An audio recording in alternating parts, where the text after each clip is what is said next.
Վարդի մուրաբա եփելու համար վարդի թերթիկները լավ լվանում ենք հոսող ջրի տակ, հետո դնում ենք, որպեսզի քամվի, մի քիչ չորանա։ Պատրաստում ենք շաքարաջուրը։ Ես 200 գրամ արդեն լվացած և մաքրած վարդի համար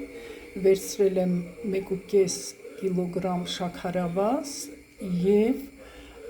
համարյա 2 բաժակ ջուր, իհարկե լիմոնի համարյա 1 թեյի գտալ։ Սպասում ենք, որպեսզի եռա շաքարաջուրը, լրիվ հալվի շաքարը և պատրաստ լինի։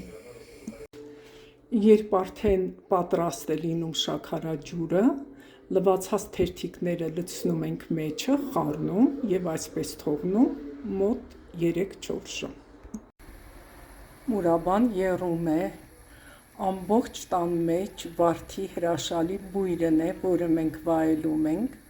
իսկ երբ որ թեր կխմենք այս մուրաբայով ձմռանը, էլի կզգանք այս անուշ բույրը, էլ չասեմ վարդի հրաշալի օգտակար հատկությունների մասին մարդու օրգանիզմի համար։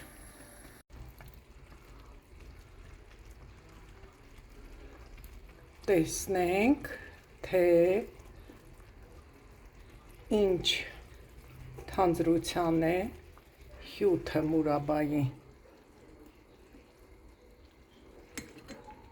Դե ինչ ուրախ սրտերով և առողջ օգտագործենք։